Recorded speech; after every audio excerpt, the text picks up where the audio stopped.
I'm extremely confused. You're confused. I'm fucking confused, bro. Me too. I don't even know what the fuck you're doing here. So yeah, Constellation, guys. Hey, what's up, guys? It's me, Anthony, here to give you guys another video about some discussions, some theories, some reviews, and recaps of the latest episode of Constellation. We are on episode 6 of Constellation, and we only have 2 episodes left before the season finale, and I still think, even though this episode gives a little bit of answers, we are still far from figuring out what this thing is, and I'm thinking we're going to be leading up to a cliffhanger, but that's later on down the line. Let's talk about episode 6. And if you are new to the channel, don't forget to check out the last episode recap that I did over here, as well as a whole bunch of videos from the series so far. So without further ado, let's get into the recap of episode 6 of Constellation. The episode starts from the beginning of the series, where we see Joe talking to Alice on her iPad and showing Alice around the ISS. The space station gets hit by the cosmonaut, and instead of Commander Lancaster getting injured, it is Joe who gets hurt and eventually is killed. The events play like we have seen in the previous episodes, but this time it is Paul Lancaster who survives, not Joe. While trying to repair the ISS, Paul starts to see and hear Joe's body breathe, leading him to question if Joe is dead. Back on Earth, Alice is in the cupboard and Magnus tries to get her to come out, but she refuses. Peeking through the cupboard, Alice sees a light coming towards her, but when she opens the door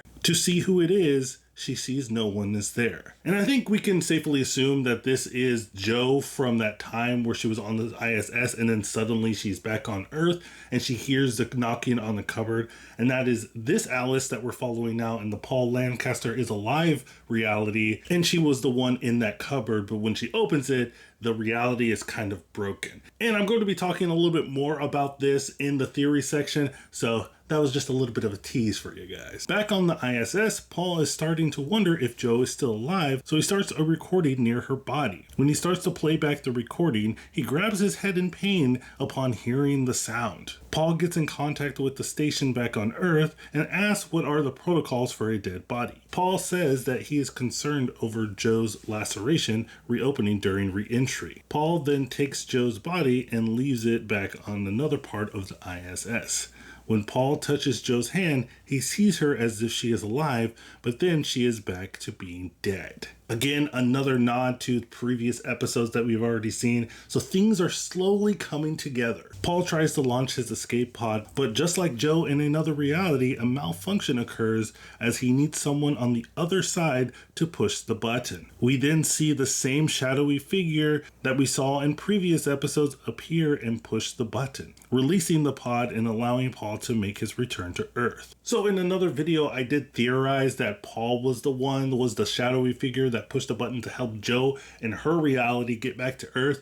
But now seeing this side of Paul's reality, I think it was just Joe's dead body that accidentally or coincidentally hit the button, which I think is kind of weird. Paul makes it back to Earth safely and is reunited with his family. He tells his wife that he loves her and calls her Frida, but she says that is not her name and that her name is Erica. Paul and his crewmates then attend a meeting where he says that he was working on the cow device when everything went wrong. But everyone in the room seems to not know what the commander is talking about. They play back the video right before the ISS was hit, and it shows that Paul was not working on the cow device. Paul is then told that the cow project was abandoned 12 years ago. Frederick then asks why did he decide to leave Joe's body at the ISS. Paul says that he confirmed his decision with Houston, but then the head of Houston, Michaela, said that he made the call, not them. Back at his house, Paul watches a video about the supposed cover of Apollo 18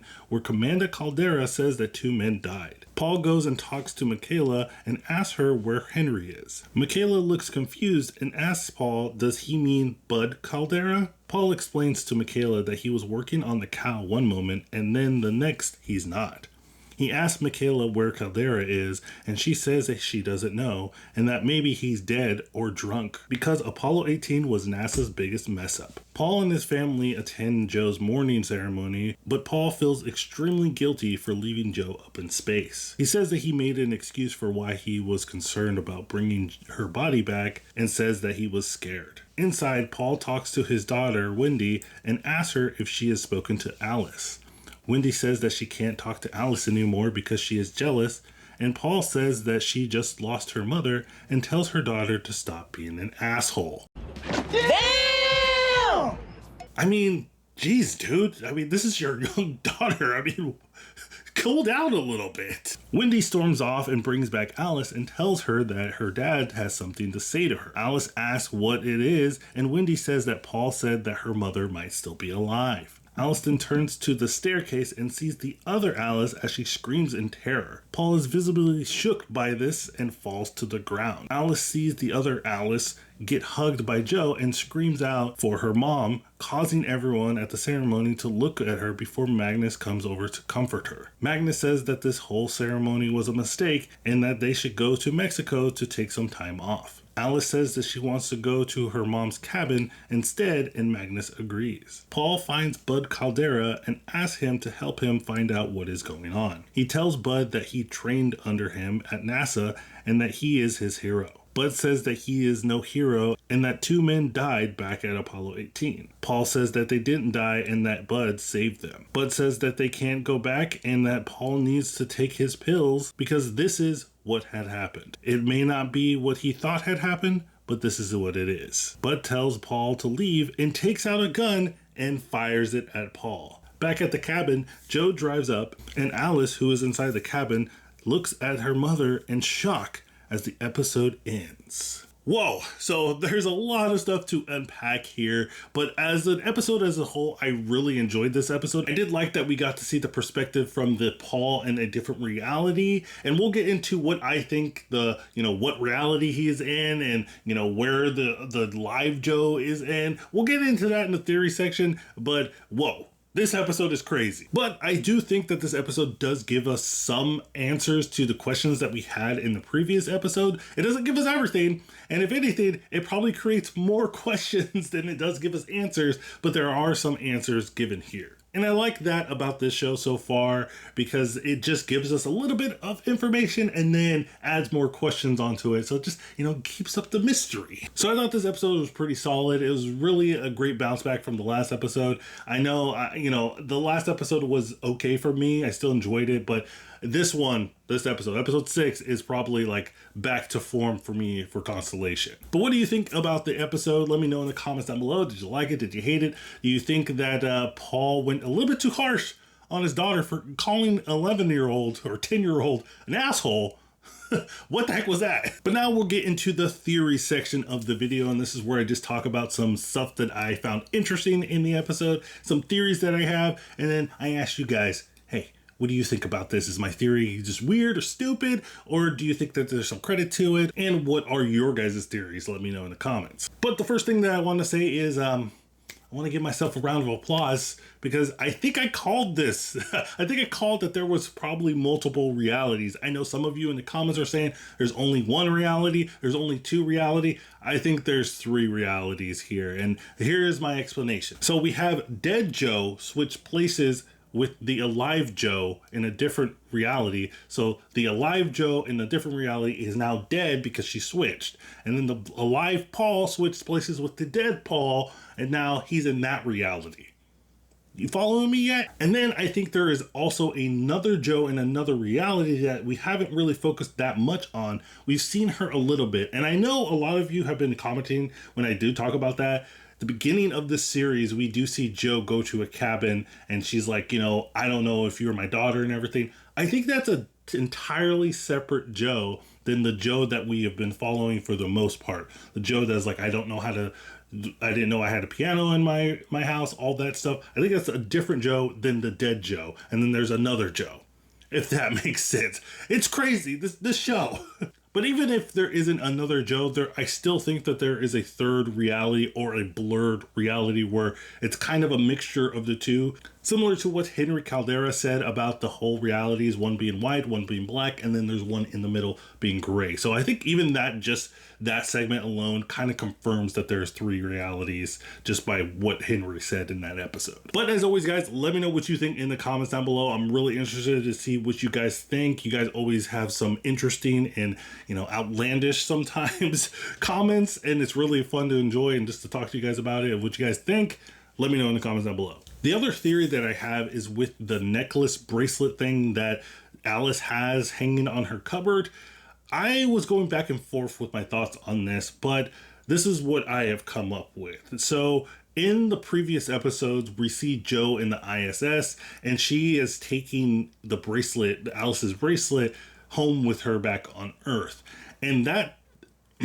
And I think everything that happened in the ISS during the whole Cal device malfunction and the cosmonaut hitting the spacecraft, I think everything in there has been affected by the Cal at some point. At least everything to do with Paul and Jo, at least. And I think the necklace is one of the things. It's like one of the anchor points, if you will. And even though the bracelet in the Paul is alive reality, that one wasn't in space, that one still has some connection to the other realities because of what happened in the Jo is alive reality, because it did go through that whole Cal device malfunctioning state. That is just my theory. That's what I'm thinking of. So every time that Alice is going in the cupboard with her necklace, it counts as like an anchor point for her to go to a different reality or see different realities. But let me know what you guys think about that theory. I'm still kind of iffy on it because there is instances where Alice doesn't have the necklace and she can still see into different realities, like that instant where she was going down the staircase and she sees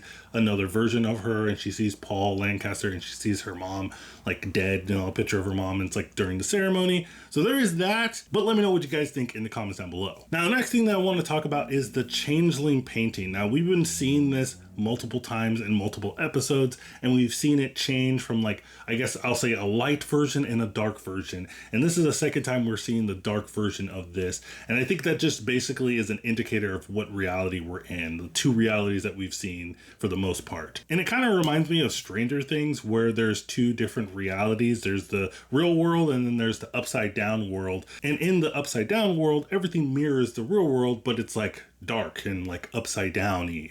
And that's the kind of vibes that I'm getting with this episode with the two different realities. But also there is one thing that I want to talk about during the scene when Alice is talking about the painting and how she likes the painting. Magnus is kind of scoffs at her and kind of very, very rude to her. Oh, of course you like it because you like everything your mom likes and you don't like anything I like. When did Magnus become an asshole? I don't know. I guess he showed some signs of that when he was take care of your child and stuff in the last episode. That was kind of weird. But in this episode, he's extra really bad dad status about talking to his daughter as if she's older. And as I get that he is suffering too and he's lost his wife. But I mean, this is your daughter, man. I mean, she lost a mom too, so you got to be the parent in the situation. And you kind of have to comfort her. You got to put your feelings aside to a little bit. I just thought it was kind of weird because you got Paul, talking to his daughter like that. And then you got Magnus talking to his daughter like that. Weird time. But those are my theories, guys. Let me know what you think in the comments down below about my theories. And as always, guys, thank you so much for all the support. Don't forget to like and subscribe to this channel for more Constellation stuff. I'm going to be getting ready to talk about another series. I did release a poll about that a couple of weeks ago about what next series you guys want me to talk about. It's going to be a surprise. I'm not really sure. I know you guys voted on one particular show for me to talk about, but I'm kind of scared to talk about it because the fan base for that series, for that genre, is pretty passionate, if you will say. And I don't know, for me, just being the kind of guy I am, kind of reviewer I am, I'm not really going to go into depth and stuff. And I don't know if it's going to be okay for people. But hey, we'll see about that. But as always, guys, thank you so much for all the support. And remember, guys, keep watching.